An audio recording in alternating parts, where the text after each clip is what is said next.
Hello, Mechwarriors, and welcome to the Mech Bay, where we fix your mech and fix your game.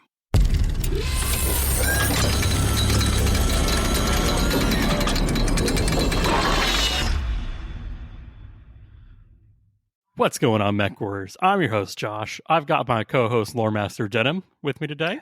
Howdy, howdy. And I've got Paint Bay Dustin. How you doing, fellas? And we are the Mech Bay Podcast, your number one source for all things casual to competitive tabletop BattleTech. But today, we are breaking from our bread and butter and jump jetting into that controversial subject we all know as the lore. We do like bread and butter. Yeah, I'm a tabletop kind of guy. Don't expect me to read. Bro, I can't read. I only know how to add up to 12 and roll dice. And all probabilities thereof. Yes. But first, as always, let's get that hobby coolant flushing out with some hobby news, hobby progress, games played, upcoming events, and some fan mail. Woohoo. Fan mail. Ooh, we got fan mail. So we got fan mail. We got multiple fan mail, but I'm saving something of it. But first, the BattleTech news. So we got our last episode out, and we had a big old drop, which is always what happens, I swear. Guys, come on. Catalyst essentially laid out their 2024 plan, which is crazy. Like, what kind of company is doing that? Like, this is all just the product. throwing down roadmaps. Yeah, full roadmap. Like, this is all the product that we have, like, guaranteed planned for this year. They're starting up the hype train. Choo choo. I know, but it's just like so like boom, here you go. This is the roadmap. Like they were like, this is not everything, but it's the bulk. But we're getting all of this. But we're getting all of this. Other things may change. Like we're not excited. Really, yeah. I think they know everybody's got to, budget, look at the spreadsheet, make some adjustments, make sure they have their finances for the year covered. I mean, I'm buying a house this year. I can only afford one of everything instead of three of everything. It's crazy. Oh my gosh, how are you going to handle Kickstarter? I don't know. I don't know. At least I've already paid for the bulk of my Kickstarter. You get nothing else. No, make me sad. No, unacceptable. Oh, but so they kind of reiterated all the things we kind of knew we were getting. Like we already knew we were getting those Star League packs, which we talked about last time. Mm-hmm. And they talked about that on stream, so it was kind of that we had known. The new stuff, though, is we saw pictures of the 40th anniversary cover box sets. So that is a Game of Armor Combat and the beginner box have new sweet covers. Did these are just discussions about that? Like the awesome on there is firing purple PPCs. Ooh. I had seen a meme today, and I was like, "Why are we talking about the PPC color? That doesn't make sense." There's a subset of the grognard who all believe that specific weapons have specific colors. The medium laser is red. The small laser. Sorry, damn it. He's already wrong. Yeah. Yep. The small laser is red. The medium laser is green. The large laser is blue. The PPC is a blue weapon. And this awesome is firing purple PPCs. I believe Scroggins chimed in and said, CGL does not have dedicated colors for dedicated weapons, so stop. Also, it is a blue PPC. You just happen to be in an atmosphere that has a lot of magenta, which makes the blue PPC turn purple. So, physics. I was actually going to say, looking at that, I was like, oh, we got some nice teal and like red, like skies going on. This is like alien world kind of stuff. Mm. So both we don't care, and B, you're wrong. Both of them. Yeah. And House Merrick installs PPC purple fires in all their PPCs. Make sure they're glorious Merrick purple. That's right. But it looks good. I love those box. I mean, I'm going to have to get box sets all over again. And they're purplish. People were upset about this. Oh my goodness. People are going to get upset about anything. I promise. It's Sunday. We gotta have a fight about something, right? It's all good fun. But if you look closely, that's Star League. Who knows which Star League, but probably not your granddad's Star League. Mm-hmm. Those are beautiful covers. And it's just a reskin, right? These are the same. Right. Same stuff in the box, just a different looking box. Excellent. What else we got, Josh? Legendary battle mats, because boy. legendary battle mechs was cool, but legendary battle mats. So we have battle mats Misery and battle mats Thunder Rift and Twycross.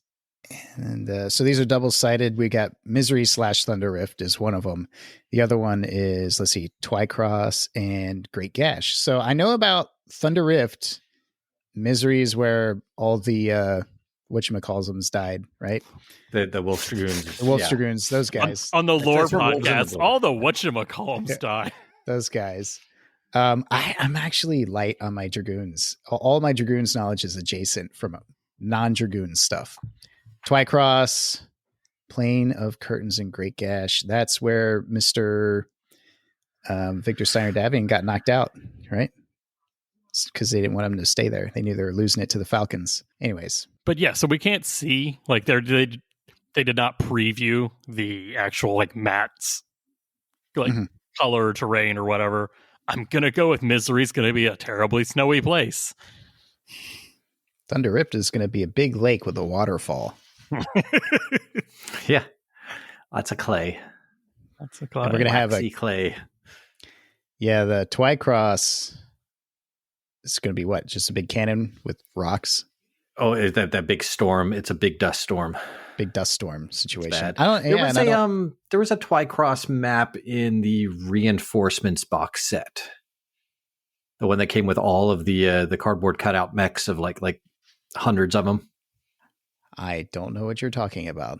Is this from before my time? No, this was this was definitely not before your time. Okay, it came out after the first Kickstarter. I'm fashionably aloof. We have it's a box set. It's a box set called Reinforcements. Okay.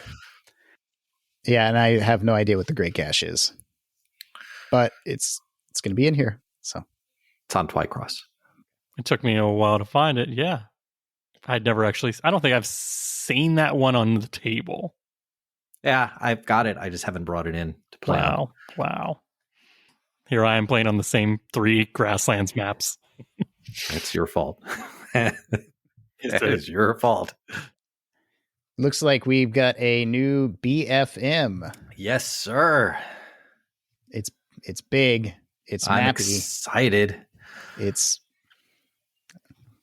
something that F stands for. Yep. And this one is the city on one side and the lunar on the other side. So the new city map pack that's coming out, it's got 8 of those maps, because I believe there's 12. There's 6 double-sided map sheets, so 8 of those put together is going to make one side, and then the other side is all a bunch of cool lunar stuff. I'm sure some of it we've never seen, because I don't think we have 8 maps of lunar yet. Yeah, we have 2. Well, 4. Two battle mats. Yes. So that's four maps. Yeah. I'm still scarred from my first experience with a lunar battle mat. Were you there for the low atmosphere? No, it wasn't that. I thought it looked super awesome. It's one of the 2 battle mats I own, the first lunar one. And it's really hard to read when you get down to brass tacks for me. I don't know, your experience might be different, but the levels and stuff, hard to read. Yeah. It is. And if you go around to the other side of the map, you get this inverse. So it looks like they're going down into the table instead of up. Uh-huh. It's you can get some serious weird visual effects. Yeah. It was like, oh, smash that buy button. This looks super dope. And then I played a game on it. I love it. Wait, but which level are you on? A little hard to read, but I 100% need some 3D terrain on that just to help out. I was actually going to say, that's the only map I have not seen 3D terrain made for, and it's the one that it needs the most. And I'm just like, why have all of the 3D printer people failed us like completely? They had literally one job: make the worst map playable. Yeah, it's got some weird edge pieces too. So, I mean, they're coming. They're for sure coming. But for sure. But it's been how many years since this one's been out? I don't know. I'm bad with time. It's been a while. I saw a picture of like a section of the city map, and I was like, that's just one giant hill with an HPG tower on it. Like, I was like, that's not city. That's 6.5 maps and one HPG tower on a hill. I want my money back. No comment. No comment. Wow. No comment. I saw it. I liked it. I thought the map looked really cool because it's got like a city surrounding the HPG center. HPG. And yeah, the HPG is probably the size of a map. Yeah. Big old line of sight blocker. But that's fine because 8 maps of just city, like that's a lot of city. So it's nice to have a little bit of a break to have an objective in there. If you only want city, just play on half of the map. So or just cover the HPG with random buildings. That works too. Oh yeah, could do that. What was I going to say? What are you taking to the city map fight? I mean, jumpers for sure. Stuff that jumps a lot. My jump 10 spider, that's going in there. Just C3 is sometimes fun in a city if you've got enough ECCM. I'm taking all protomechs. I don't have to worry about skidding rules. Half of them got jump jets. They can turn at full speed. It's perfect. Yeah, but they can't jump over buildings. They still have to go around them. I mean, if the building's small enough, they can jump over it. That's anything. It's gonna be a tiny building. Can the jump 3 Shadowhawk jump over the building? No, I don't take that one, but yeah, Just the jump 10 spider can. I'm gonna divide the battle value by infantry platoons and get pennies and write numbers on them, and just have a wave of infantry push down the map and walk through just all have the them in buildings. every single building. Every single building has infantry barricaded in there. Yeah, there's so many real world city fight references I could make, but I just won't. But I will enjoy playing lots of missions in the city one. I'm looking forward to the entire lunar side being 3D printed for sure. Oh yeah. All right. The next thing, we've got prices for the force manuals. Like, we knew the force manual, Davian, and the force manual, Karita, and Mercenaries were coming out, and we've got a price for $39.99. So I'm pretty happy with that for print. $39.99. That's like more expensive than a 40K codex, isn't it? No. No. No. Seems a little pricey. Oh, that's right. It's been a while since I bought a codex. They've been $50 for a while, haven't 50 they? or plus. 50 or plus. Okay. Yeah. Well, yeah. Nobody. What do you always say? Nobody out pizzas the hut. Yeah. Nobody out pizzas the GW. Yeah, that's right. So these are at least $10 cheaper. Well, it's been a while since I bought a codex, so that means they're $60 now, right? Hey. So they say May 2024 for Force Manual Davian coming out first. And it says, quote, at the bottom, a faction force building source book. So you'll have histories, tactics, units, crests, paint schemes, and notable personnel, special rules for unique character abilities, faction-specific rules, force building options, and a mini technical readout. I'm really excited for the faction-specific rules because that's the codexy part of this. There's lots of overlap in the other sections, I think, but we could definitely talk about force manuals tonight in our main subject. I think they would definitely come up. Talk about how this overlaps and the different kinds of fluff and books you can get. But the part I'm most excited about is definitely the special rules for Alpha Strike, Classic, and special units. Right. That is important to note that these books are geared for both Total Warfare and Alpha Strike play. So they are? Excellent. Yep. Excellent. Yeah, I might wait. Davian, House Davian is my least favorite of the big 5.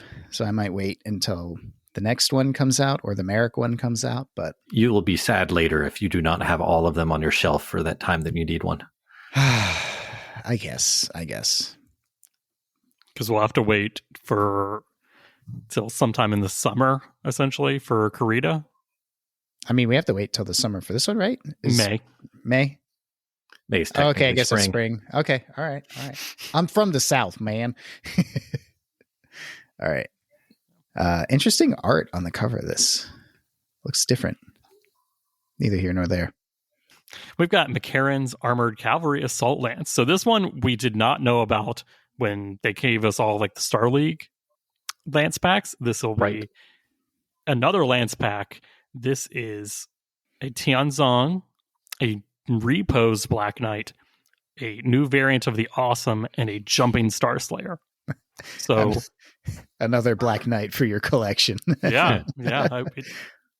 I mean, I do hope it's cooler than the non-premium Black Knight, I guess. Like, I don't know. Like, it's just a repose. So, But so far, I like all the reposes. Like, the reposing they're due is actually great. Yeah. I wonder what the new Awesome, maybe the 4 PPC Awesome. Oh, that'd be awesome. Oh, damn it. Oh, yeah. There's one that takes like kind of a Hatamoto, or not Hatamoto, doesn't matter. There's one that has the LRMs and the PPCs. Oh, Maybe yeah. it could be The that one. LRM 15 awesome. Yep, LRM 15 awesome. The Classic discount intro Mauler. deck one. Yeah. Yeah. There you go. Not the Hatamoto, the Mauler. Discount Mauler. Yes. And you didn't even Yeah, give it us says yeah, it's so LRM 15s and large lasers instead of the classic PPCs. Right. I'm excited for Star Slayer. So, second Star Slayer. And that is slated for third quarter, and that is going to be another Barnes & Noble exclusive. Ooh. Yeah. Hit up your local B&N. What are our thoughts on the Tianzong? That is going to be 3090. Yeah, that's the 2 Gauss rifle. Capellan mech. Nice. There's a lot of Capellan mechs I just like. I'm not a Capellan player, but I've thrown them down on the table. They've got a lot of really cool mechs. They really do. They do. So, Starting with the classic fashionable aesthetic of the Raven and the Catapult. I mean, can't complain. bring me more mechs. I mean, it's a Dark Age model, so like it's one of those like retro models. It's not a clicky tech model, so I'm okay with it. You got some Cappy stuff going on. Are you going to throw it on with your Lu Wei Bing and your Men Shen, Josh? Maybe, I don't know. The fact that I've owned like Capellan stuff for this long and haven't done anything is kind of sad. So maybe I'll just like turn them into literally McCarrans, which Hey, Big Mac is cool. which is technically what the lot that I bought them from. It was a guy's Big Mac project, and he was like, "Oh, I'm not having fun with this. Do you want it?" And I was like, "Sure." So it'd just be like, they were always destined to be Macs. They were. I mean, McCarran's Armored Cavalry is like, I get the feeling that they're one of the most popular units people like with the Cappies. They do, yeah. So that's a no Barnes & Noble exclusive. I'm happy. I'm fine. I just accept it now. Like, I'm not going to really like. Well, financially, it makes sense for them to do that. So the companies are pretty much paying up front, like, for these products. So it's like us getting them is whatever we want, whatever they want. That's fine. Yeah. We wouldn't be getting this box unless Barnes & Noble paid for it. So I'm okay with that. I'll probably get 2 because I can and Denim can't. And that's what's important. Is Josh being able to do something that I can't. That's true. I get it. All right. We've got Hotspots Hinterlands slated for September 2024. What are the hotspots, and specifically, what is Hinterlands? It's like campaign type of backgrounds and missions, things like that. Works well if you're doing an RPG campaign, but also works well if you're just doing a standard chaos campaign type thing. But Hotspots was a series that came out a long time ago, and this is just more on that. This is specifically Il Clan era stuff for the campaigns. But the Hinterlands themselves, like Sudeton has some stuff. I don't know. Like I don't know what the Hinterlands itself. It is a region of space created when the Jade Falcons vacated its occupation zone. It's sandwiched in between. So it's a little bit of Lyran, a little bit of Clan Hell's horses, and some Rosselhog, and I guess leftover Falcon. Kellhound zones. It seems like an expansion on like Tamar Rising, because that's that whole area too. Makes sense, kind of. I mean, that's where the first real source book thing was. From the cycle. Yeah, Yeah, definitely. So now we're going back to see what's going on. Yep. All right. Next, we've got some Battle Mech Technical Blueprints Volume 1. So I guess these are like... posters? Yeah, the posters, like the literally blueprint of the old school mechs. But the ones that I have hanging up in my garage. Yeah. Yeah, the ones that that Warhammer is totally a Warhammer and not a Macross thing. So this will be updated art for that. Yep. So we have the Phoenix Hawk, the Warhammer, the Timberwolf, and the Direwolf, which kind of makes sense to me. Two totally IP protected mechs and 2 clan mechs. So there you go. Why not? I'm excited about new blueprints. I am. They got ridiculously crazy on eBay for a while, so just having new reprints is going to be great, especially if it's upgraded artwork. We've got the Brush Wars series coming back, and that's sometime in 2024. Now, I wasn't around for the original Brush Wars. I've heard about the Brush Wars. I see SLDF mechs, lots of stingers and locusts.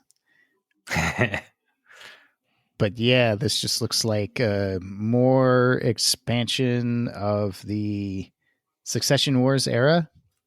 But this one is going to have different eras. Like there's stuff from the Succession Wars. There's also stuff from between the end of the Jihad and the HPG blackout. Like there's different eras on the same place, so you can have several different battles with different with different types of mechs. But so kind of like how Legacy went through the whole history of that one grasshopper. This will take one zone and say, here are 4 different battles that happened in this area in different time periods.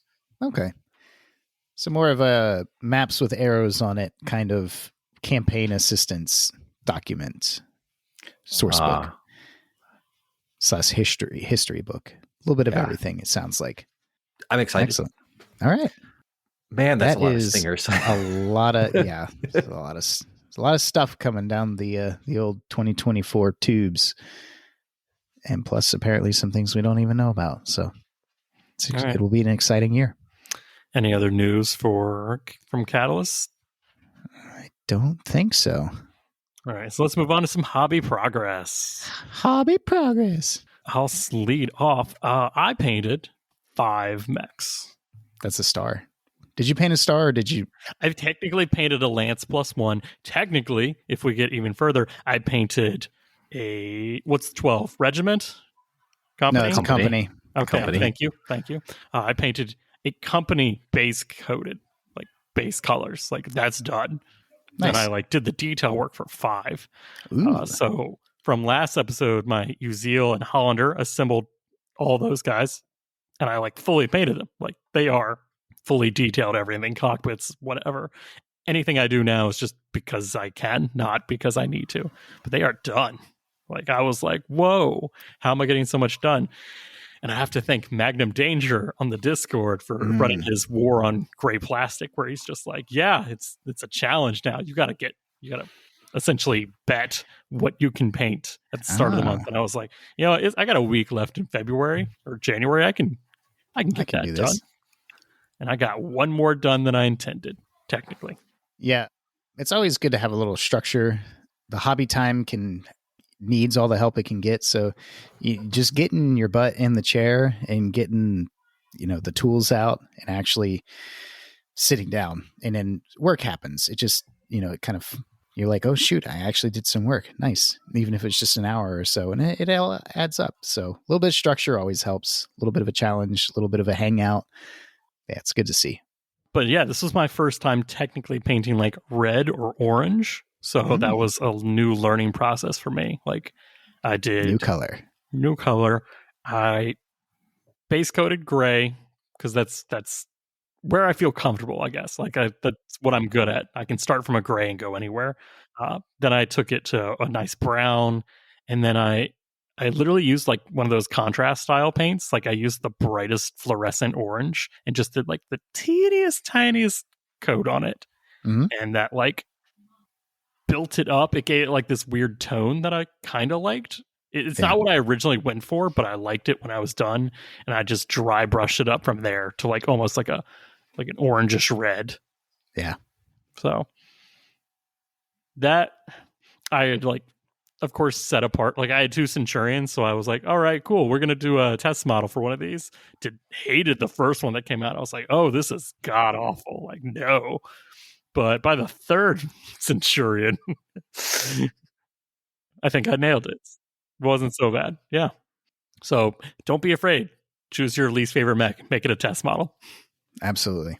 Carry it through. All right, Dustin, what did you get done? I painted a model. I painted one. I have scheduled a tournament many months ago. Unfortunately, like for the weekend after, I ended up closing on a house. I'm not past tensing that. In the future, I will be closing, and then the next weekend I'll be going to this tournament. It's an Infinity tournament. The organizer, I reached out and asked if I could paint a model for the prize support, and I said sure. So I painted a Jotun. For those who know, you know, and you can see it on the Discord. I just posted it. Our Wooden Spoon Progress channel, and finds the painting. But that's all I did. My hobby desk was like literally packed up except for the brushes and paints I needed to finish that model, and now the rest of it is packed away. So there will be no more hobby progress for the month of March. When was the last February? time? When was the last time you painted BattleTech, Dustin? Legally? It's probably for Southern Assault, yeah. Now, the hobby progress I did do is BattleTech adjacent, because I'm already like building up and exploring next year's Southern Assault paint scheme. So you will see some variation probably of this paint scheme on my Southern Assault force in 2024. So I spend like a year cooking my paint scheme usually. This is the beginning of that. So that I don't want to make you feel bad on air. I don't feel bad. That's all good. I mean, I don't want to come off as a dick on air. How about that? There you go. Then I'm like, be honest. Yeah. This makes me sound bad. We need to cut it. All right. Denim, did you get anything painted up, or are you in moving packing mode too? I got a rock. No, I definitely didn't get any painting done because I don't have any paints or brushes or palettes or anything away right now. Y'all bringing dishonor to this house. I know. Dishonor on you, dishonor on your house, dishonor on your family. That's Mulan, right? Yeah, it's Mulan and a meme. And it's both. Yeah. Excellent. All right, that's hobby progress. Yeah. All right. Let's go along. I should say my other hobby progress is I finally like wrote down 6 quick missions for like pickup play. Because like nice. I actually had 2 people at the store that I talked to were like, hey, 7,500 BV on a like weekday is fine, but like I need to do something else. And I need to like it has to be no homework possible. So like not campaign, not build a force, not. I need more variety in the pickup game. Yeah. Spice life. Some more spice in the pickup game life. I'll get there eventually. And we tried a BTCC, like, because I had gotten the Adepticon list for 2024, and we got frustrated because we spent 10 minutes trying to determine what the mission actually wanted us to do. And I was like, how is this an entire page devoted to one mission and we don't know what it wants us to even do? Like, it is written so not technically, but verbosely. Mm-hmm.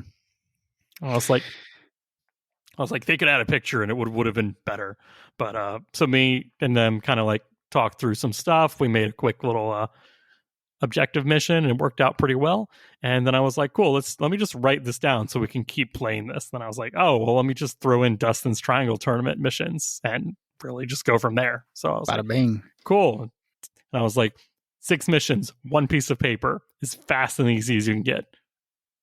Whatever you want. Like, I don't care. I just need to roll something besides kill. So that was more like, mental hobby progress for me. Yeah.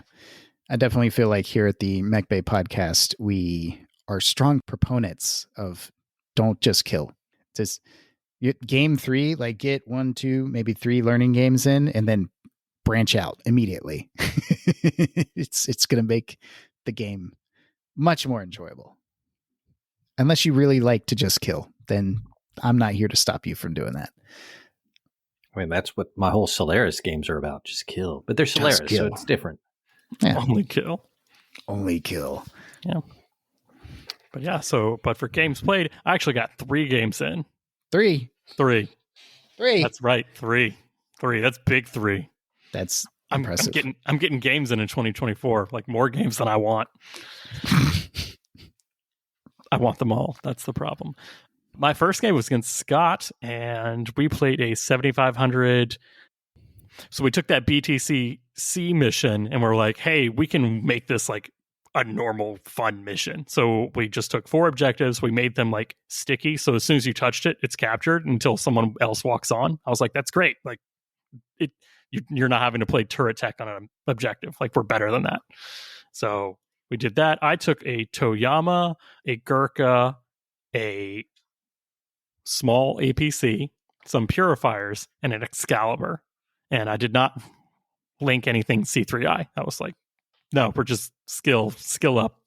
It's better. And he took a Kodiak, a Vulture, and I want to say just a clan medium elemental. Yeah, they're not elementals. They're just clan medium battle armor, which are weird. I don't understand that process. Clan medium battle armor? Yes. I'm not even familiar with the weight classes, but yeah. I mean, technically elementals are a medium. Okay. Right, Denim? I'm looking at you. Okay. They really are. Oh, okay. So some elemental adjacent stuff. What is it? They are SRM 3s, no laser, I think, or they're a flamer and an SRM 3. Interesting. Yeah, I got nothing. I'm trying. Anyways, so that was a fun game. Like I said, we played the objectives. My Toyama with the Gauss rifle was just like lining it up. I swear, like line him up and knocking him down. He never knocked him down, but he did get some sweet Gauss across the map shots when he should not have. Oh, nice. But he pretty much like was able to stay exactly 7 hexes away, so he was getting like perfect LRMs and perfect Gauss rifles. It was beautiful. When it works, and I'm like, oh, the sniper support mech, it works. My Excalibur though, trash. I tried the Rack 5 one again, trash, absolute garbage. Is that how many times you put it on the table? 2. And so it's staying in the garbage can? No, the problem is I will just be happier. No, it's too good. I'm just going to keep complaining about it. No, the problem really is good, but I can't admit it ever. I was like, every time I was like, oh, I'm this range. And I was like, this is the regular Excalibur's optimum range. And I was like, oh, and then I got hit by a bunch of missiles. And I was like, oh, man, guess what this one doesn't have? The AMS, the standard model has. Like, it's one of those, like, I'm mentally designed to run it as the standard Excalibur, not the Rack 5 variant. And I was like, okay, I see the problem here. I was born for this one variant, not the Rack 5. So Rack 5's going back in the trash, but I'm still keeping the Excalibur. I like that. Yeah, but now we know why, so that's good. Exactly. It's the variant that's wrong, not the mech. That's not what I heard, but okay.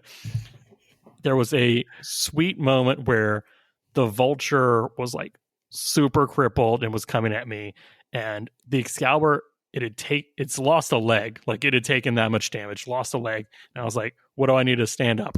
Oh, just a 10 up, easy. Roll it.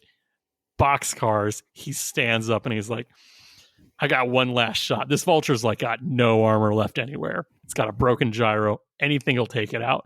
I whiff every single one of those shots. I was like, wait, you telling me you can stand up with a completely like no leg, one leg, that's it, but you can't hit short range with an ER medium laser with a targeting computer. With the targeting computer. With the T-comp. I was like, come on. But yeah, the Gurkha got stomped by the Kodiak. The Purifiers got eaten alive. Like they dropped out of the truck. The Kodiak was like, how many troopers you got? 6? Guess how many ER medium lasers I got? 6. How much health do you got? 7. Ooh, let's roll this. And he hit every single purifier as soon as they came out the APC. It's like, yeah, that one's on me. I'll own up to that mistake, battle armor. Those men had families, Josh. Families. Families. They didn't want to see what came next. Yeah, by the end of it, my APC was on their 1 hex away from their back objective before the medium battle armor flamed it and got an immobilization. I was like, oh my gosh. Almost. Yeah. I mean, it had already taken 1 objective, so I wasn't complaining. But the fact that it was 1 hex away, and I looked through the rules. So I was like, the battle armor is on, like, in between the hex. Can I run through it? And I was like, no. Can I charge them? And it was like, no. I was like, come on, rules. Let me just plow through these battle armor. They're just right there. It was so bad. And I'm now thinking, can you charge through battle armor? I know you can't go through protomechs. It's true. But no, it said the Total Warfare, as far as I read, it did not let the vehicle charge the battle armor. You could not charge infantry. Okay. Yeah. That was the problem. They were counted as infantry. So, yeah, so that one, I think I won that one with the Kodiak just getting to my rear objective. So, and the Toyama giving chase. So it was a fun game of cat and mouse. I then got to play Neil. That was another 7,500 point game. That one, we also played one of my written up missions. That was like, you place objectives, but that's not actually where it goes. Like, kind of thing. Like, you roll for the fall and then you roll for distance. Mm-hmm. So they scatter. They scatter. Like, as soon as you put them and then the game starts, they scatter. So it's kind of like, oh, I hope I put it like somewhere that it's not going to get screwed. So that one, I took out my Lyrans for the first time. I took my, brand new year, brand new faction. Yep, I had a Wolfhound, a Blackjack. I took a Hollander, a Centurion, and a Uzeal. Nice. And I technically took a Fenrir and Rottweiler battle armor. So I was running like an all Civil War force. Okay. And Neil rolls up to the table and he's like, hey, it's been a while since I played. This is my list. And he's got a Longbow, a Victor, a Banshee, and a Stalker. Nice. And that Longbow is the one that has the MML 7s with Artemis. He's got like 9 of them or something. He's got a lot. Stupid amount. And it's great. And he was like, and just to throw it in, I've got this medium pulse jumping spider as well. I was like, Neil, what are you doing? What are you doing, man? Come on, man. So we played I called it airdrop objectives. And look, he got the side of the grasslands that had all the good level 3 hills. Mm-hmm. I did not. I was like, we got one chance. We run across no man's land. That poor Wolfhound was like internal in 2 locations, had a busted up ER medium laser, had fallen. I was like, buddy, you're the only one here who can get across that line. Get up, boy. He did, and that was a wild game. The Uzeal jumped, fired, missed with like everything, but one of the SRMs critted the foot of the Victor. SRM to the foot. SRM to the foot. Victor falls, and I was like, okay, that side's clear. My Hollander. I took the Hollander with the heavy Gauss rifle. Oh, Lord. Oh, Lord, indeed. That man, I was like, you going left. You got to go wide, man. Turn 1, doesn't shoot. He's just running. Turn 2, doesn't shoot. He's just running. Turn 3, he runs into a, like, right adjacent to a woods. He's got the Banshee that had ran up to another, like, sniping position. So this Hollander, 3-4 pilot, I'm not crazy. Okay. Firing through woods, through another woods with partial cover at a target with a TMM of 1. I need 9s to hit. I was like, and I've ran. And I was like, okay, firing a heavy Gauss rifle at run. It's +2 for a light, right? It's a medium Hollander. They had medium. Okay. It's a Hollander. You keep saying Hollander. It's a Hollander 2. That's Hollander 2. Okay. It's not a light mech. It's all Hollander. It's a +1. Yes. Okay. I was like, for cool. the PSR. For the PSR. I was like, I need that. Roll. I get a 9. Nice. I hit the partial cover. I get a 5. And all I can imagine is the side of that mountain just getting blown off. Because it was exactly 6 hexes away, short range, 25 damage. That Banshee next turn puts it in reverse. We're gonna back up. The Banshee also has a heavy Gauss, and he is more scared of the Hollander that is no fear. Yeah, no fear. He's a little chihuahua. Yeah. Next turn, that Hollander leaps up onto that hill, pretty much where that Banshee was, puts 25 points right into its leg. Oh, nice. Yeah. You get a PSR. You get a PSR. It had just enough armor left that I had sent my, Centurion and Wolfhound after that. They took out like literally everything in that Banshee's leg. Like it was still alive. Like the leg is still there, but there is nothing internal anymore. Like all of it was gone. That was after they had, of course, like, oh, I can't run away from a heavy Gauss rifle. I'll run towards it. So they were getting ready to kick me. And I was like, it fell. I was so happy. But the Hollander is, of course, right there. I was like, what does the Hollander do now? It picks a different target because it can't shoot with a +4, like minimum range. So it targets that longbow with so many MMLs. Fresh. I have not put a shot on it yet. I roll. I boxcar. I put 25. Oh, no. It was medium. I put 20 points straight through the clean longbow's cockpit. Oh, and you could see Neil's face just like... Really? You can't complain too much because that longbow has destroyed heavier mechs than it in one turn. Oh, so, like what comes around goes around. Oh, totally. Like the longbow had literally had hit with every MML against the Wolfhound the previous turn. Ooh. It does work. There wasn't a lot left of the Wolfhound, so me getting a clean cut on the longbow, fine. I accept that. The Uziel died to torso hit from the Stalker. I mean, the Stalker is just playing in the backfield. It's what it does. I keep feeling the Uziel is a heavy mech and it's a medium and it doesn't have the armor to tank 3 assaults. Did for a couple terms, not that long. But by the time the battle armor had gotten up, they had critted the Gauss rifle and the Victor, done the ammo explosion, or not the ammo explosion, the Gauss explosion. 2 pilot hits. He had fallen, gotten another pilot hit from the foot and another pilot hit from that fall. So at that point, he's like 4 or 5 pilot hits. I was like, Victor's never waking up. Banshee's down with no leg, and there's a dead longbow.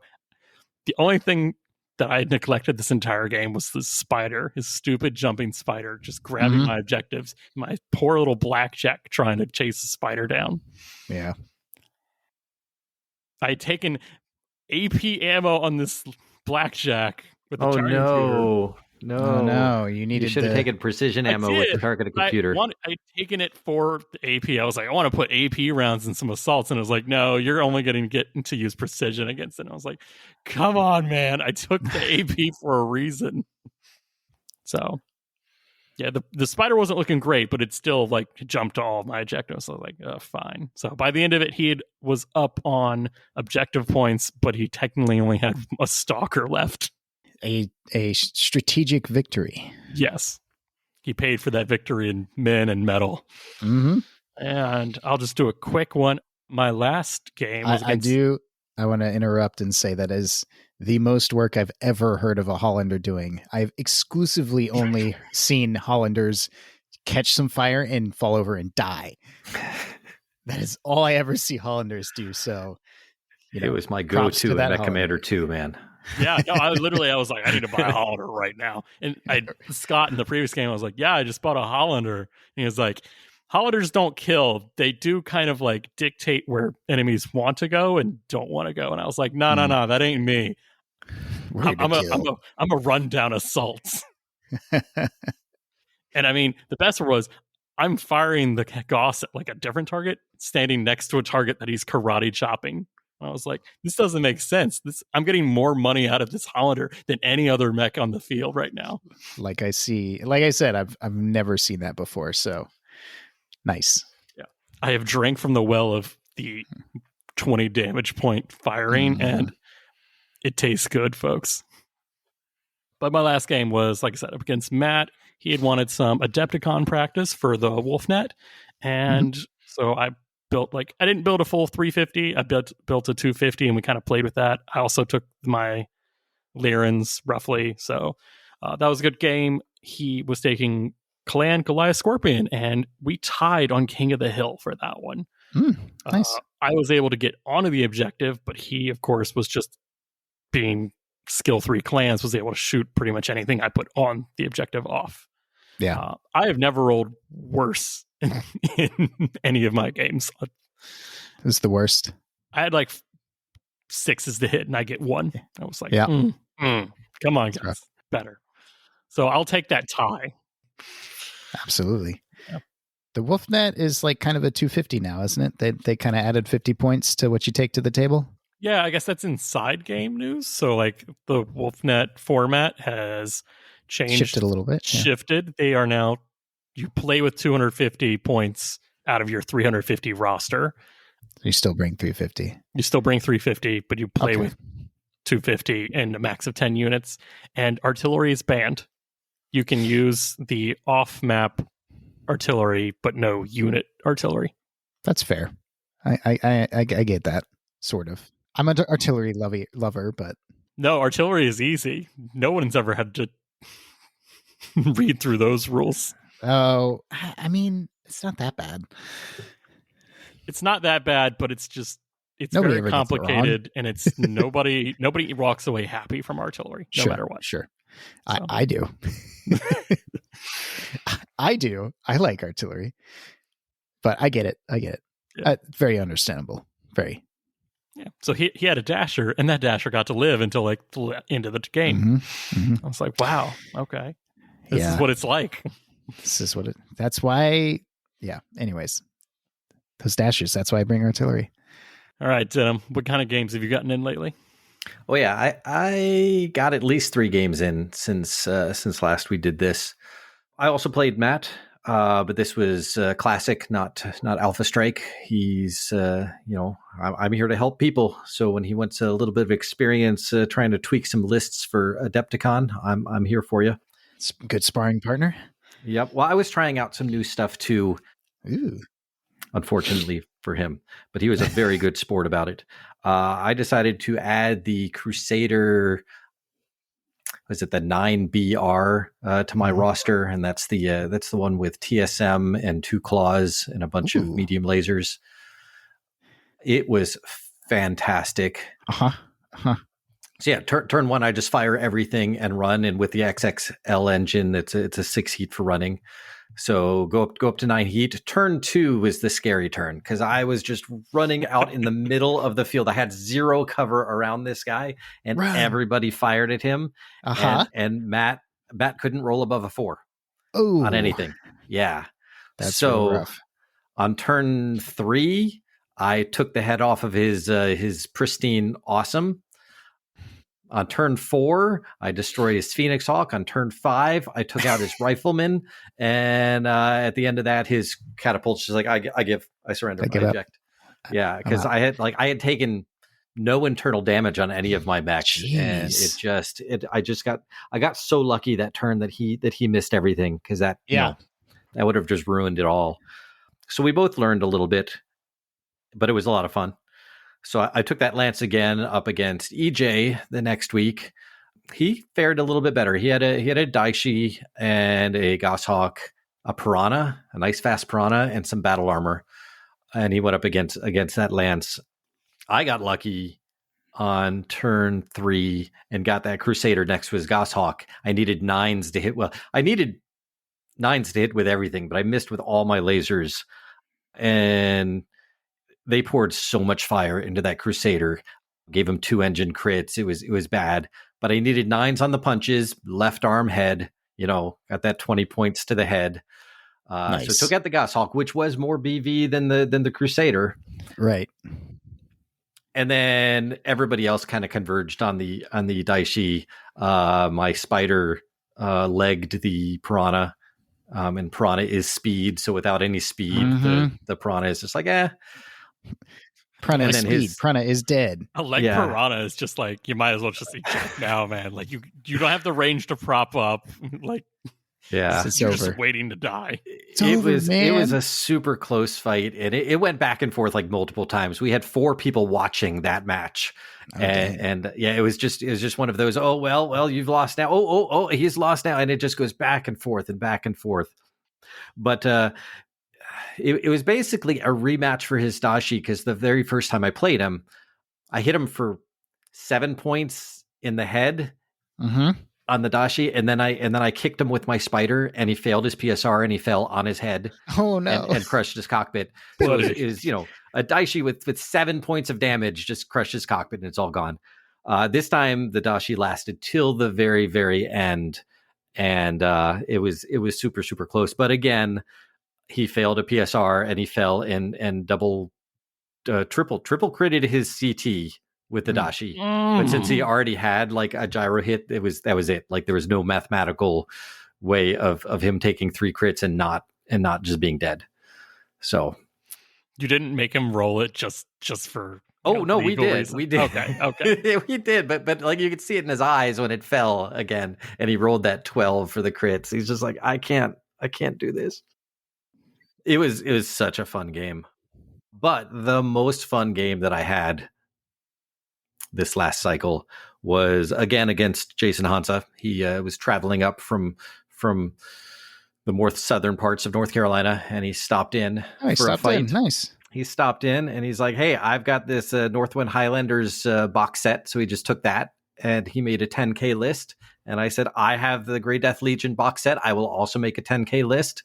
And we met on the field, and that was a brutal fight, because they're all like assault mechs with heavy. I think the Grey Death had a Shadowhawk. It had the catapult with the extended range LRM, so the LRMs went out to 38 hexes.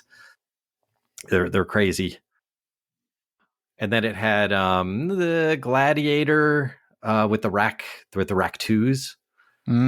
Oh man, what's the Regent? The Regent with the 3 ERPPCs with capacitors. Oh, nice. Yeah. And he had the Northwind Highlanders, so he had the Gunslinger, the Highlander, the Warhammer, and a Grasshopper for jumping around and flanking my mechs, which it did. Oh my goodness, very heavy. Yeah. So basically, I walk onto the field. First turn, I immediately charge up my PPCs, and then as I do, I find a nice little spot on a hill in partial cover behind woods and park the Regent there. Shadowhawk goes out to bother and flank. My catapult literally turn 1 steps up into a hill, never moves again, because everything is in range with that 38 range on those LRMs. Are they ELRMs or whatever? The ELRMs, 38 range. And then the Gladiator just went out there and does what it does with rack 2s. Are you talking about a gargoyle? I'm talking about a gargoyle. You got it. Okay. you got it. I always get in fact, I did it multiple times during the match as I kept saying Gladiator. He's like, gargoyle. I'm like, yes, gargoyle. Okay. Yeah, that sucker. I was confused. It died of engine crits on like turn 3. It did not. It did nothing that whole game. Nothing. His Grasshopper was the MVP. It did serious work. It absorbed so much damage. Also, the hill that my Regent was standing behind, it must have taken 70, 80 points of damage. Easy. Nice. But unfortunately, when you get hit with 60 points of PPC damage from across the map multiple times, because supercharge or charge up the capacitors, and he knocked my the Regent down once, and I'm like, okay, I'm not going to get up. I'm just going to charge my PPCs, and then I got up next turn. Blow, 60 more points on the Highlander. Is that literally like the oh no, call an ambulance? Hands up, but not for me. Not for me. Yeah, man, it was a bloody, hard fought battle. The Gunslinger got a Gauss rifle crit in his arm, and he only had 19 points of internal structure left on that like the arm and torso combined, and the the Gauss rifle does 20 points of internal damage. So XL engine, it was gone from that. It was so bad. The poor Highlander just devastated. It was leave Brittany alone, man. Yeah. And then the Warhammer was coming up he was something like 12 hexes away. And I'm like, oh, good, you're in short range for my catapult now. So just LRM after LRM after LRM. It was a mess. Yep. It was bloody. If he had not knocked my Regent over, it would have been a different game. Yeah. Because he would have concentrated fire. I forced him to have to split fire among the other guys. And that was the edge I needed for that one. It was super close, but it was fantastic. Picking on the authors, man. I know. I look forward to the rematch because it's going to be good. So yeah, that's what I got. Those were my 3 big games. Nice. Dustin, did you get any games? Yeah, the last game with Kurt, I played Kurt. We played straight out of the book because he's got bears and I'm trying out falcons this year. So I packed my books so I can't look at the cover of the book and remember the name of it. So yeah, we played the Trial of Possession out of A Question of Survival. I played Ji Chisu and he played Emilio Hall and his forces. So he brought some Ghost Bear stuff and I brought nothing but assault mechs. Clan Jade Falcon assault mechs, which even at 15,000 battle value, I had to skill them up to 5-6 pilots, which is appropriate because they're washouts. That's all that the Falcons have left. But even with 5-6 pilots in clan mechs, I couldn't bring the Turkina. I had to bring a Kraken, which, surprise, I love 10 AC2s on a mech. An Onager, G Chisu's Gear Falcon, which I did skill down to 2-3. But yeah, we fought that out. We didn't have enough time to really wrap it up. But I think I was on the back foot and I had a great narrative game. It was a big, silly fight. He brought a new Kodiak, the Wreck Guide Kodiak with the coolant pods. Yes. That can put out like hundreds of points of damage. I don't think it's actually hundreds, but it sure felt like it. He did Alpha Strike with all the 8 medium lasers and the UAC 20 and 2 turns in a row. And that hurt. He savaged one of my assault mechs or 2 of them with that. But yeah, great game. Just starting to feel out some Jade Falcon chassis because that's what I'm trying to do this year is some birds. Nice. Bird is the word. Bird's the word. So it was a while back now that I played that game, but yes, I did. That's your games played. It counts. It does. So, and we saw Kurt. Kurt crawled out from under the 30K rock.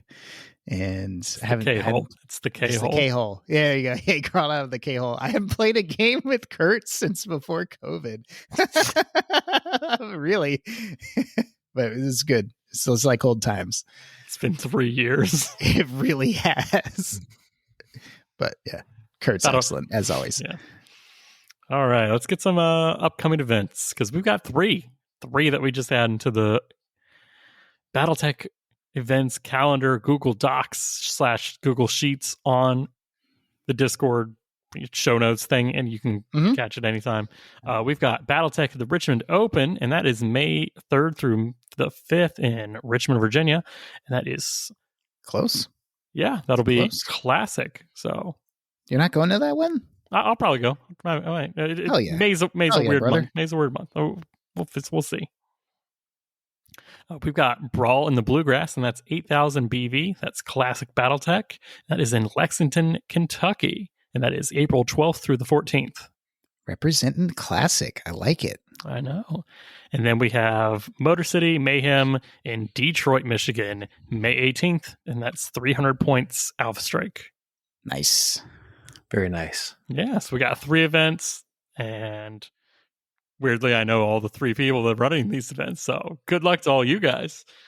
Maybe I'll go to some of them. Maybe I'll try. But yeah. All right, we got some fan mail. All right, Harluck wrote to us, and Harluck wrote a couple of things. I'm going to save some of them for next time.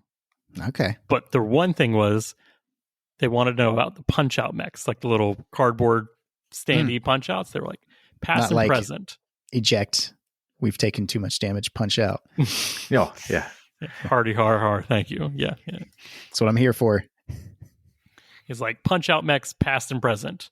Are they tournament legal? Should Catalyst continue to produce them? And do they even play different than plastic? I think first off, we can say like they don't play different than plastic. Like they're the same. They are a fully legal play. They're as legal as anything else. They are representations of the record sheet. I allow them in all the games that I run. I allow punch outs as valid mechs.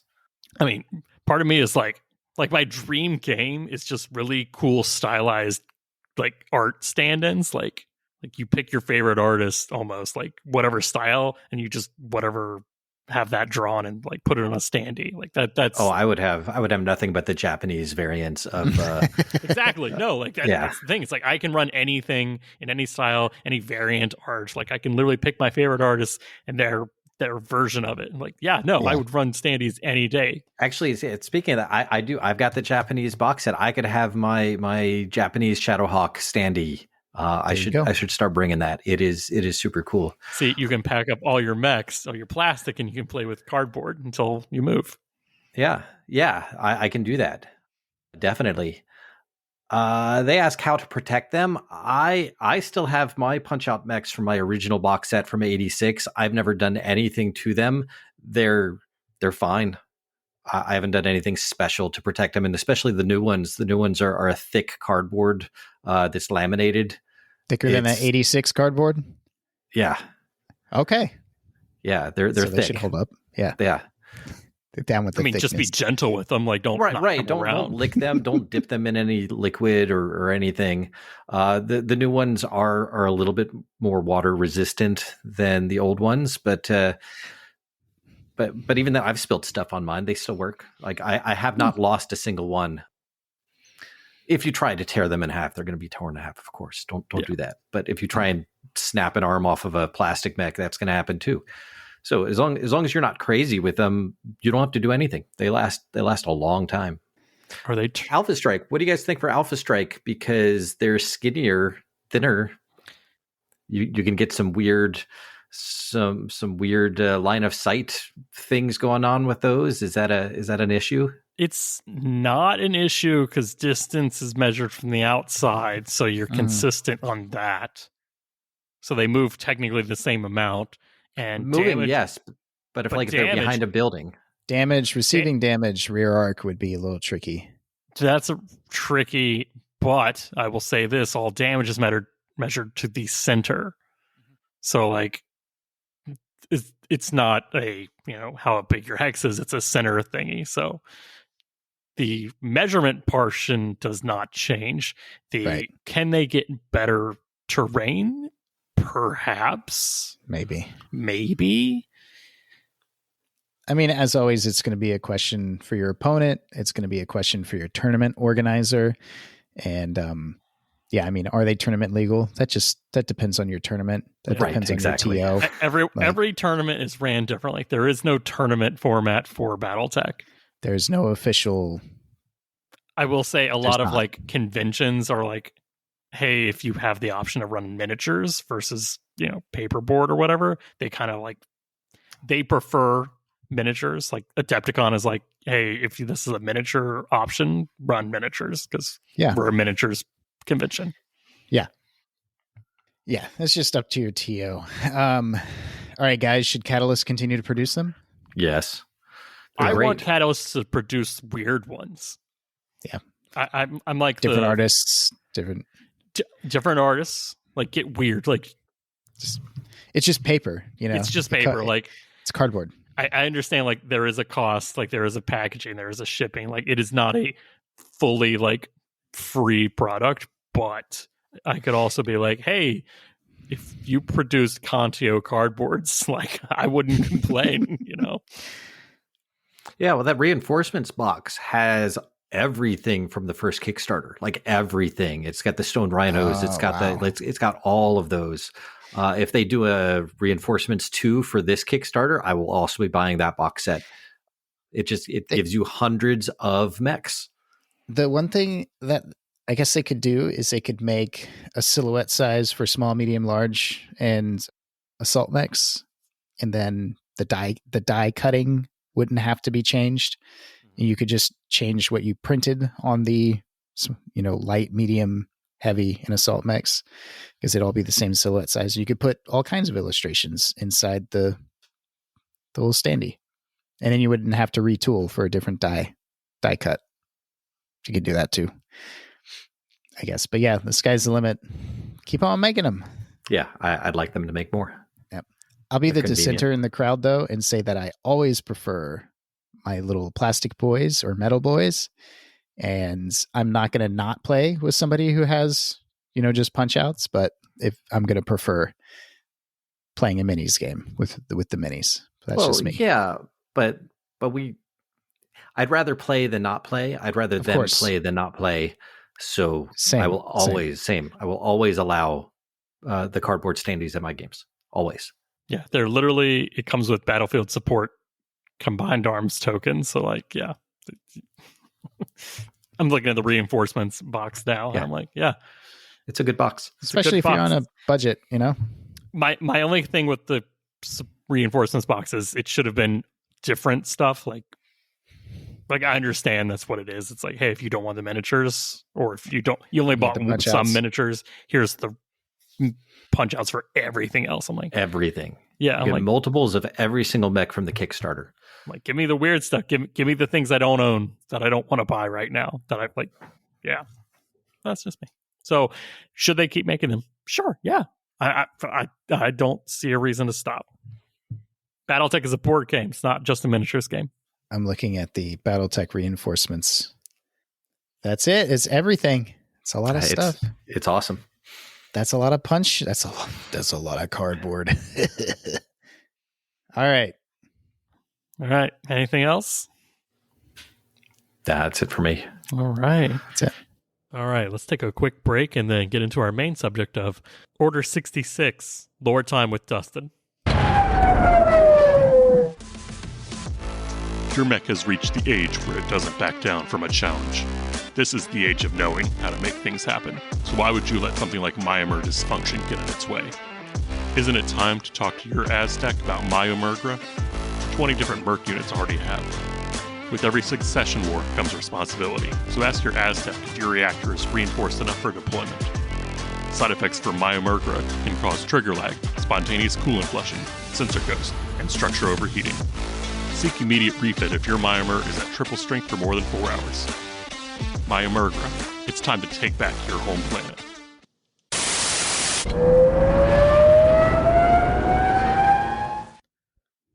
And we're back. So we had a request to talk about lore, even though we are a tabletop podcast 99.9% of the time. Mm-hmm. Yeah, but I get it. Like, we have a lot of new players in the last couple of years, and a lot of them are like, hey, how do I get started in this? Where's my codec? I want my codec. Yeah. What do we call it?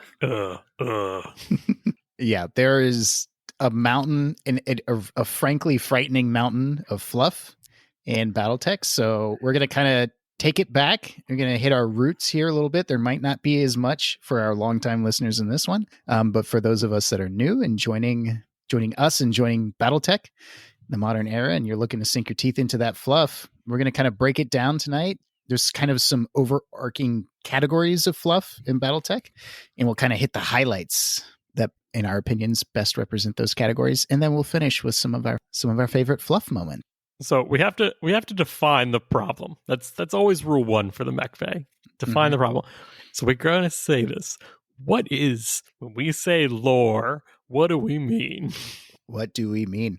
And that really is a real question for BattleTech Lore. What do you mean by lore? So in its most pure and distilled elements, I think we could start with our novels and our magazine right now that's being published. Pure lore doesn't have rules in it, and the magazines break that rule a little bit. So you really have to start with the novels. Would you say that's fair? Yeah, if you're trying to get into what the universe is like, The novels are a great way to get that overarching feeling of this is where everything belongs. This is how it's laid out. This is what things mean and how people think. And that's why we can be in 3-story tall giant robots, is because this is how the universe works.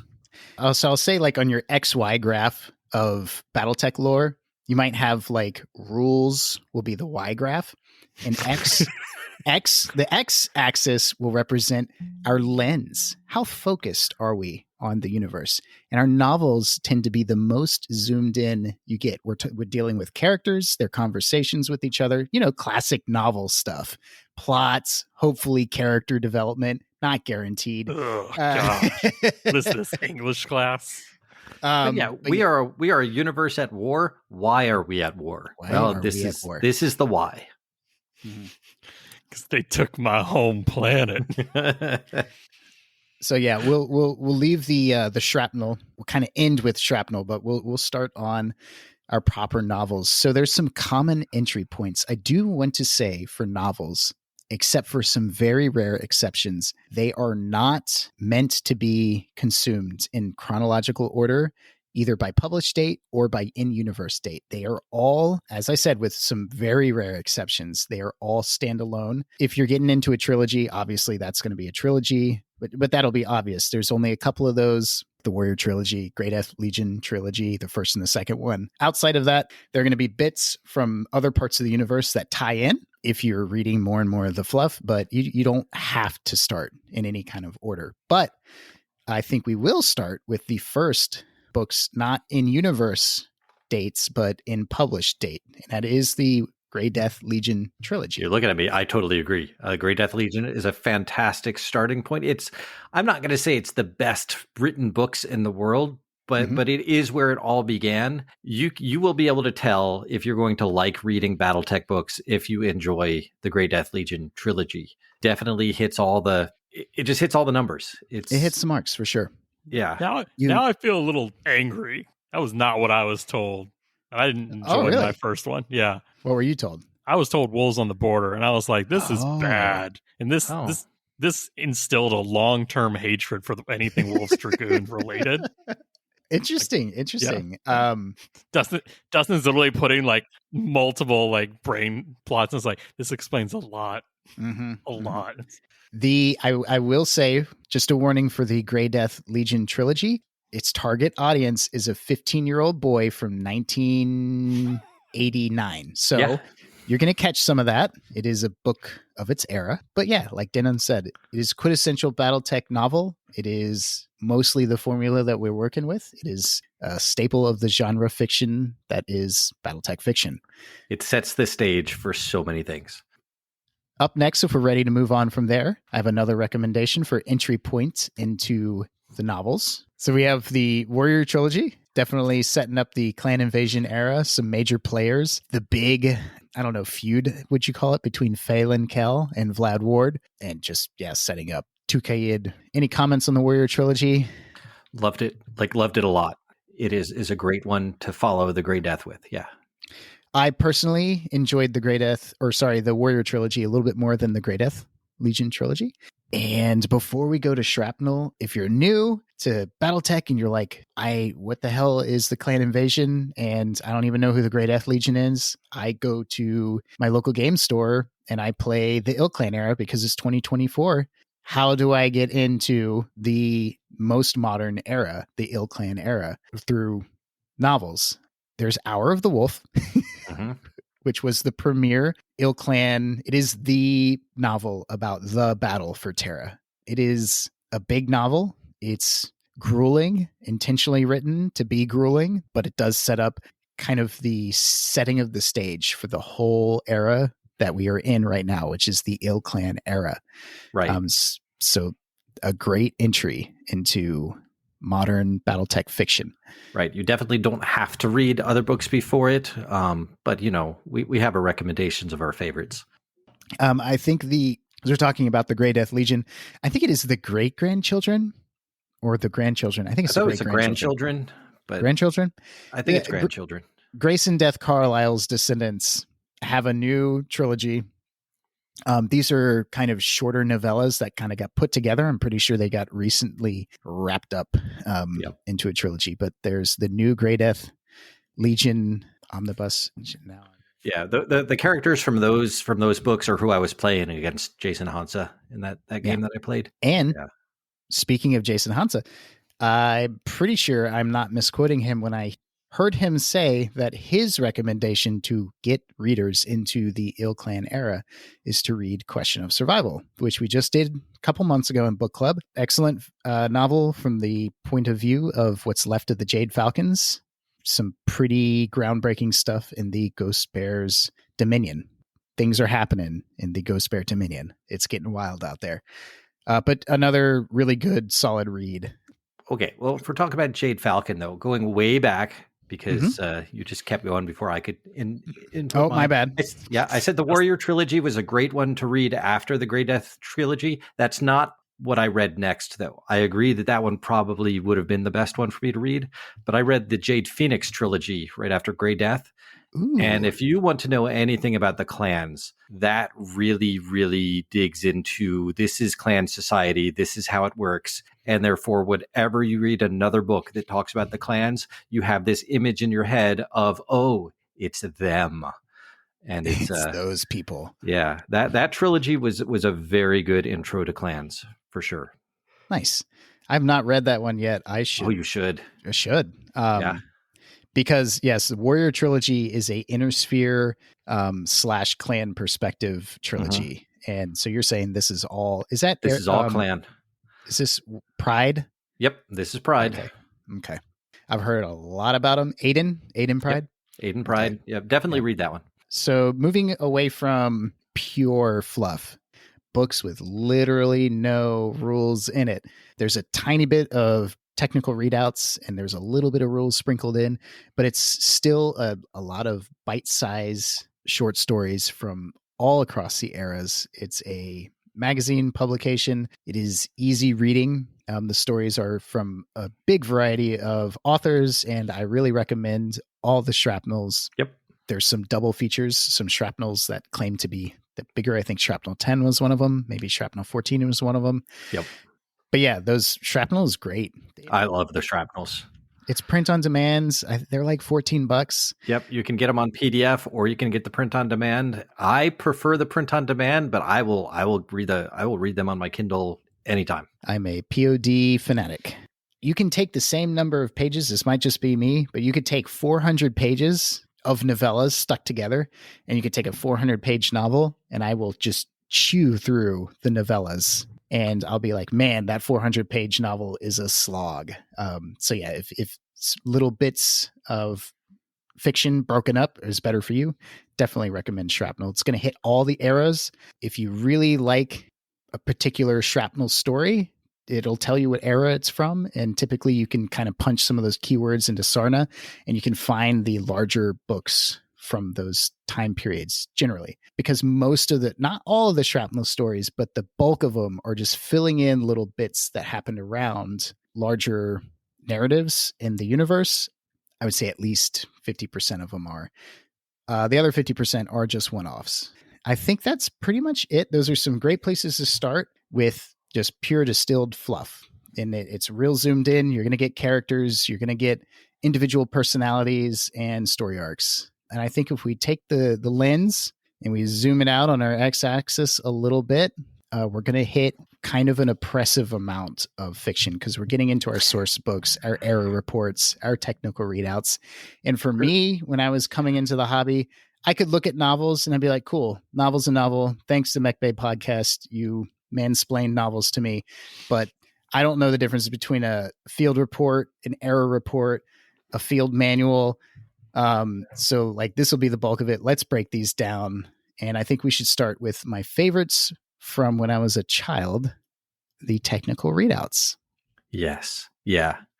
I mean, for sure. The technical readouts are what got me interested in specific mech chassis, because, what do? They give you, here are the common mech chassis of this era. And then it talks about, it has a lot of fluff text in there. So it talks about where it was developed, why it was designed, what role it was supposed to provide. Any quirks or stories about it are also in there. And then it talks about notable variants of that chassis. And then it talks about notable pilots of that chassis. And then on the next page, it's all the actual technical data that you would copy down onto a record sheet. Oh, all that sweet. And we're talking, it's telling you which brand of engine and laser. It's beautiful. And you can punch all that stuff in the Sarna, and it's all been aggregated. And it is just such a deep depth. I will say the technical readouts it's the deep dive on the other characters. General Motors still makes mechs. They do. And the other characters are big stompy robots. We got the people inside of them, because they're mechs, not robots, and technically, and we have the robots themselves. So technical readouts just get into the nitty gritty. They got great illustrations. If you're a very distracted, possibly a diagnosed ADHD kid in 4th grade, you're going to be drawing these instead of paying attention to the math section of class. The illustrations are great. Leaving these around your house strategically will definitely get the next generation introduced into BattleTech of little, mostly boys. Could not agree more. And actually, my daughter likes BattleTech more than my son, for sure. They both play. But she will actually come up and ask me questions in her own time. So now, technical readouts do come packaged in time. They're very timeline centric. So if you're interested in a specific era of BattleTech, you're going to want to look for that era's technical readout. There might be more than one of them. Generally, the era is included in the title, right? There are only a few in current publication right now that you can still order. But it's your normal eras. It's the Succession Wars is one of those eras, which is a great place to start. It's all the intro tech type of stuff. TRO 3039 is a great Succession Wars era. I think that one is still in publication. You can get the PDF, but you cannot buy it. Okay. But for hard copies like you like? No, I picked one up when 2018. I don't think those are around anymore. Right. But the ones that are in publication would be Succession Wars, the Golden Century, the Jihad, the Dark Age, the Clan Invasion, and then the Ill Clan Rec Guides. Which are currently being put together into like big volumes. 2 volumes. Yeah. 2 volumes. The only one that's out right now is Classics. Yep. Yeah. They're the remakes of the Succession War ones, but in the Ill Clan technology. And then the new one will come out later this year. Except they're making new rec guides. So there's a little asterisk on that. Hey, I'm happy about Volume 3 coming out. I'm excited. I don't think there's much else to say about technical readouts. That's really it. You just get the mech. You get little fluff bits on. Right. If you like fluff with your mechs, if you like to know, like if you name your car, you want to read technical readouts when you're playing BattleTech. That's what you want. So technical readouts, I feel like that's maybe the last real defined category. You got fiction, you got magazine, you got technical readouts, and now we have an umbrella term, and that's source books. Oof. Now remember, Dustin, this game is 40 years old this year.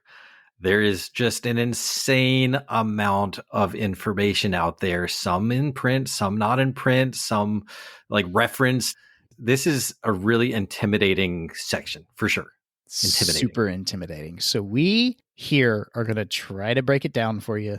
I think we can make some recommendations because source books are sources and they're going to help you source your games because we've got fluff. We've got our technical readouts. We zoomed out the lens a little bit. Source books, I will say on our x-axis of zoominess are probably the most zoomed out. We're going to start getting into general movements of brigades. Large battles for planets are going to be in source books.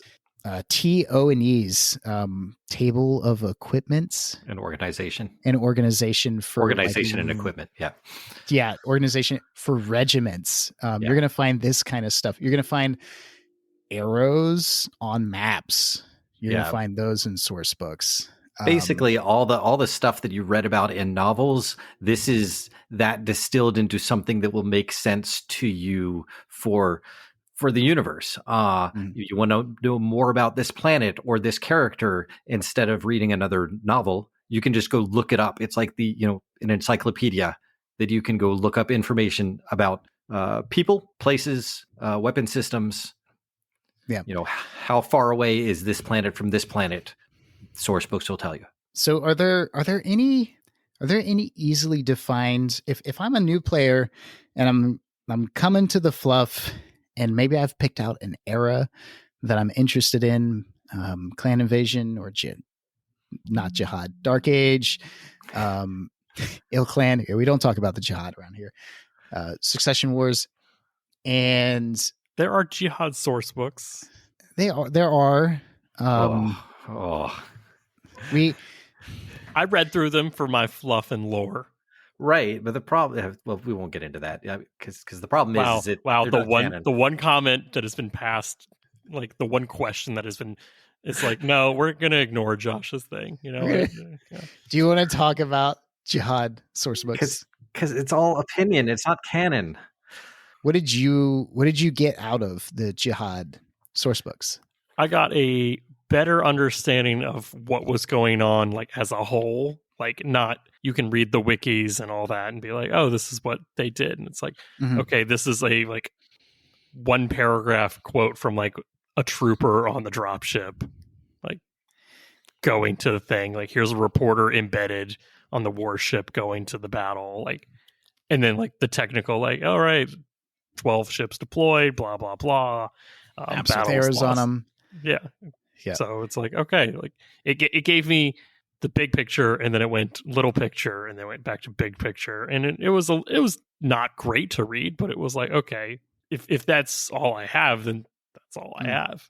Well, I think what you're hitting on is definitely true for just about all of the source books. When I was talking about the lens and how zoomed out we are, the source books do come back down, right, to the individual character. They might be a field reporter or just a dude from a regiment or something, but we do get excerpts, we get blurbs that really try to tie that back down to the individual person and what they're doing, and in between, kind of like literally in the ledger notes, right, or on the sides. And the jihad source books aren't that much different than the rest of the source books, where we do get kind of an eclectic set of perspectives on the fluff, right? Yeah, I mean, I agree with that. So but it's so much though. It's almost better to go to sarna.net, type in the era that you're interested in, and start getting the information there. And then when you're really interested in an era or a specific zone, then look at the footnotes and see which source book that they got their information from, and read that. Find the source book you want in the footnotes of the article that you're interested in on Sarna. That's almost the better way to go. I'll actually say that, like, for source books and stuff, that's where I start not liking lore for BattleTech. Yeah, I think that's totally fair. Like that is actually what turns me off of BattleTech lore in general. Is technical readouts I can understand. That's where you break down like units, you like mech, tank, battle armor. Like, this is this new thing. This is what it does. Here's a cool little blurb. I'm like, okay, that makes sense. And then source books, I'm like, do that in a novel. Like, why am I getting this? Well, here's why. Here's why. It's if you're going to run an RPG game and you want your players to be in a specific era, you have to know what's going on politically, geopolitically. You have to know what's happening in the entire universe to have the characters react to things, or how factions will react to what your characters are doing. And a source book is the best source for that sort of information. There are people who just live off of that sort of level of detail. Yeah, I will say, and this is just a me thing, because I've been told on this podcast that people like maps with arrows on them very much, which I was surprised, because I hate maps with arrows on them. The source books, I like Denham's idea about if you've got your group together and you're like, oh, we're playing 3060. The Civil War's about to break out. Let me put in these different names into Sarna and check out these source books and maybe skim a little bit and pick up a PDF there or something.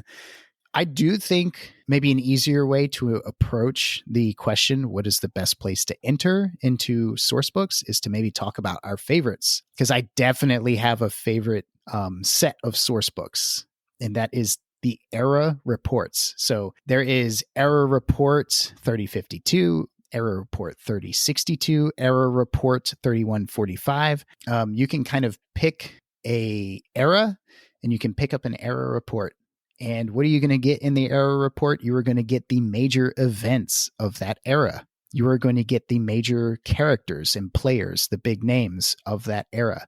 And not only do you get that, in the back of the book, if you're new to running campaigns, be it in Alpha Strike or Classic BattleTech, using the Chaos Campaign / War Chest system, there are campaign tracks. It is really a game master's handbook. Yeah. Through and through. Yeah. I cannot recommend the era reports enough. They're my favorite source books. And you only listed a couple of them. There are a lot of them. There are a lot of them. There are a lot of them. There's a Star League one. There's 2750. Probably a Jihad one. Maybe. I don't know. There are. But that's my favorite. The new rotation, Tomorrow Rising and Empire Alone or whatever, they sit on my shelf a lot. But I bought those Era Report, 3052. I'm trying to run a clan invasion campaign back in the day when I don't know what I'm doing. I printed out that PDF and hole punched it and put it in a 3-ring binder, and that held my hand and got me through it. It was fantastic. There are field manuals and field reports. Failed manuals? Field. These kind of cover more factions. They are sort of era specific, but they are more faction specific as well. Yeah. So if you like the Free Worlds League, you can pick up the old Free Worlds League handbook. Right. That field manual that I've got for the Draconis Combine is a lot of my books are in near pristine condition. That is not. That has been flipped through a whole lot. It has been loved and used constantly. So it sounds like you like those. Yeah. And Josh, you already said that this is kind of where it falls apart for you. Yeah. I've tried reading because I was interested in Age of War. The only there's no Age of War real source book for that. I have to go to Era Reports, and there's really 2 of them, and then stuff like that. And I was like, this is okay. But I have to power through. This is not easy, fun reading. It's not narrative, and it's not even I'd say good kind of narrative. It's definitely disjointed. And with those kinds of source books, what I find myself doing, I just I'm browsing through them and I'm like, oh, look at that. It's the 8th versus the 8th. Here's the 8th Regulan Hussars and the 8th whatever. And they met up, and that kind of springs a little idea. And I'm like, oh, I want to paint, this force, and I want to put them on the table or something like that. So I get little narrative nuggets from source books, except for the Era Reports. They're like little coffee. They're for me, really, they're like coffee table books, inspiration stuff. I'm going to thumb through them. You don't have to read them cover to cover, Right. Exactly. Yeah, you really don't. So those are the most amorphous and ambiguous, probably voluminous. Voluminous? Is that a word? There's a it is now. There's a metric Kerensky load of source books and field manuals, field reports, handbooks, hotspots, Shattered Fortress, Tomorrow. It just endless. You're kind of on your own with that one. Like I said, I recommend Era Reports for a campaign. We've got video games down here. Does anybody want to talk about video games? Because those are fluffy. Dude, they are. I played them all. Every single one of them. Started with Mechwarrior 1. The outline mechs. It was a 3D game. It was rough. It was made before a mouse was a normal standard attachment issue. It was meant to be played with keyboard alone. I had fun with that, but I think the one that I really, really liked was Crescent Hawk's Inception, which it's an RPG, top down. That one you really get to learn about the universe itself. But yeah, there's a whole lot of video games. I know that Josh and I both enjoyed the Mech Commander series 1 and 2. I mean, that's when I got in. So I probably know more about the Civil War era just because that was what was the new era. And there was a video game for it. So I know about that. Can't really think about BattleTech without thinking about Davians fighting Lyrans. Like, that's just normal to me. That's just what it was. Yeah. I will say, I wouldn't say that video games are the best at lore, but they are easy digest for the lore. Like, HBS doesn't dump you in. Like, here's, 5 novels you have to read first. They're like, no, you're in a mech, go kill things. And it's like, okay. And then they have like the hover tooltip, and it's like, what's a great house? And then you hover over that. True. And it's like a little paragraph, and you're like, oh, you eat that, and then you move on, fight some more things. It's like, what's an HPG? Hover over that tooltip. Oh, it's a hyperpulse generator. They give you as much information as you want, but if you don't want, then you don't hover and you don't get it. So HBS BattleTech is really deep and good for that. What would you say? They have a whole source book for it. What would you say is like? I'm not an authority on this because, frankly, the lore bounced off of my 12-year-old head. I played MechWarrior 4 Vengeance, and like looking back, I was like, man, there was a lot of stuff going on in there, and I don't remember any of it. But it was the Davians, and it was the whole lead up. It assumes that you have read books leading up to that is the thing. It references things, but it never spells it out. Oh, okay. But then again, these games also were back in the time where they came with manuals. Games these days don't come with a manual, and they expected you to read it. And there's a lot of history in there, but it was still a condensed form. You're still expected to know who these are from other sources. Video games, lore, MechWarrior 5, Mercs does have a ticker based on the time. You will get highlights, news blasts from the inner sphere. The game storyline itself is probably one of the weaker in the intellectual properties. I mean, they definitely stretched and like twisted the lore. They were like, there's a hole here, we can shove a game in. It was not mech shaped in general. They massaged that. Yeah. I mean, it's a great game. It's fun. Lore wise, a little on the weak side. They do have the like ticker tape for the news events in the inner sphere. Yeah. So if you pay attention to that, you can digest some BattleTech fluff that way. The other kind of pitfall or pothole, landmine, whatever, of the video games is a lot of it is non-canonical. A lot of it's apocryphal. I think the MechWarrior 4 Hellhound, what was that mech? That cool mech that just only recently, like 15 years later, got turned into an actual Catalyst Game Labs. It's a Hellhound, right? Anyways, that's kind of a pitfall with the video games. So you might be getting some apocryphal content. It's a little weak, in my opinion. But games are fun. Stuff. Video games are fun. You get to feel how the mech is sort of. There's some disconnect between the lore wise how a mech operates and how it operates as a video game because we don't have neural helmets. We can't hook it into our internal balancing system to sync that up with the gyro. So it's fun to go out there and blow things up, but it's not really how I imagine a mech moves in real life. Real life in quotes. Yeah. My real life. In fiction. But I like them all. I've played all of the games. So you like fluff, start in one of those places. Yeah. Based on the needs of you and your play group. Those are some of our favorites, some of our highlights, some of our best titles, some of our best ports of entry. Now, I did say we'd have a little something there at the end for those of us who are already familiar with all the fluff and all this, who've read every book. So let's maybe go over some of our favorite fluff. Have a little fun here. Yeah. So you want to start us off, Dustin? I've got one or two myself. Yeah. So I have, when you asked me for some of my favorite highlights from BattleTech Fiction, I asked myself that in preparation for this episode, and two immediately jumped to my mind. So we have Sarah McAvity and Nikki K, Nicholas Karinsky, big bad loser's son, standing on the bridge of, I think, a warship or something like that.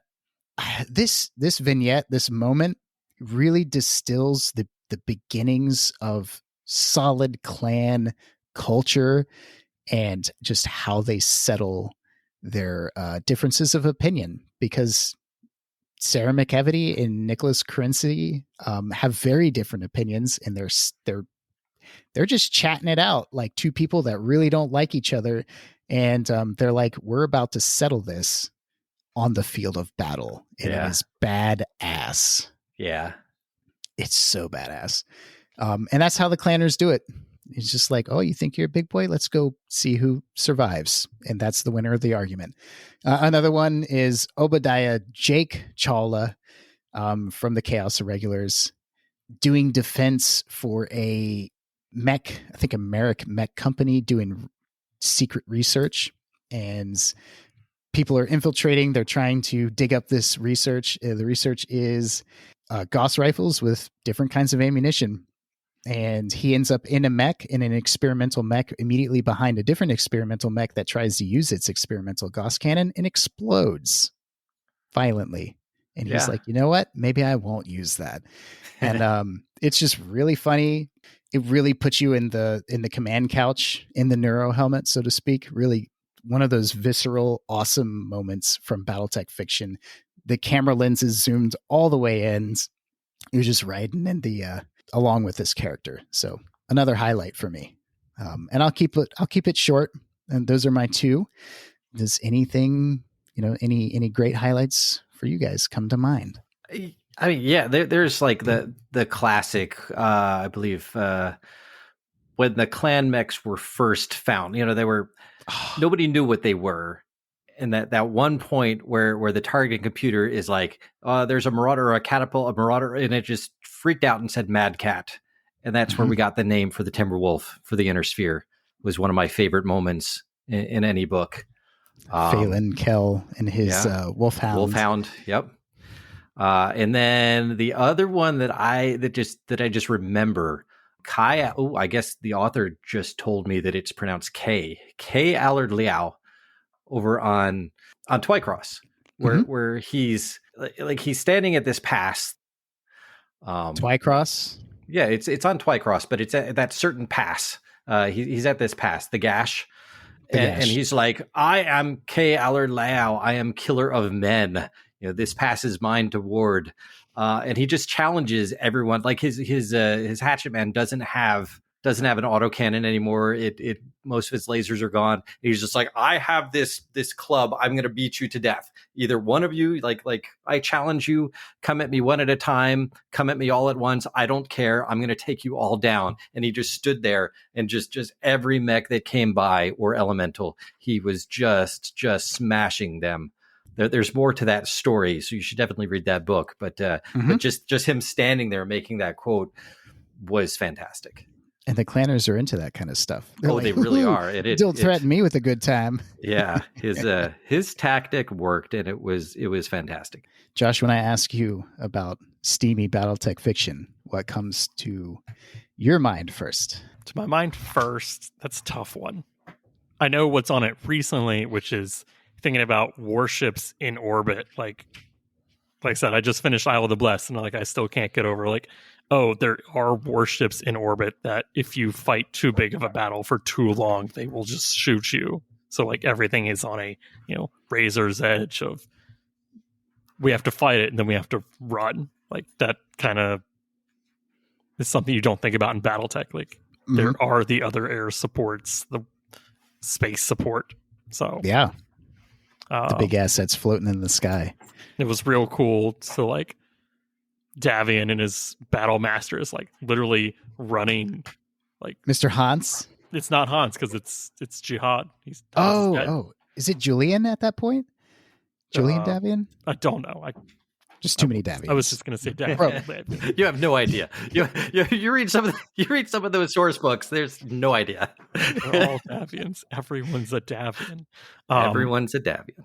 But no, and he's having to run across a bunch of fields to a cover because the warship in orbit will pick up his thermal signature. If he's not near anything, and a farmer lights his field on fire to put a thermal bloom so the warship can't see it. Chef's kiss. Yeah. So it's little stuff like that. It's not any one lore moment. It's all the little things that add up in the lore for me. So many awesome bits. I'm there for the moments, not the masterpiece painting kind of thing. Yeah. I'm there for the brush stroke. So what do you say, Dustin? There's a lot of ways to get into the game, and unfortunately, there's too much to just say here. Here's the list: 1, 2, 3, 4, 5. There's no just cut and dry easy list. And I advise even against that. There are resources out there. There are places to start. We hit some of them tonight. Take a little bite, get a book here or there. See if it's the kind of fluff that you're interested in. And if it's not, you can shift gears. There's other kinds. So there's something for everyone. Well, that's it for us tonight, Mechwarriors. Thanks for listening. Hope we have some useful information in this one tonight. As always, thank you for listening. You can find us on Facebook at the Met Bay Podcast. You can also find us on our Discord, hang out with us on the daily, chit chat with us. Link for that's on the Facebook page too, right? Yes. Okay, excellent. Send us questions, hate mail, comments, concerns at the mechbaypodcast@gmail.com. We have an Instagram this day where we post photos from our trips to Canopus space. And thanks to your support, we finally completed our collection of Martel medium lasers from every major conflict region from the past 200 years. Nice. And we'll have the museum up and running soon. Thanks for listening.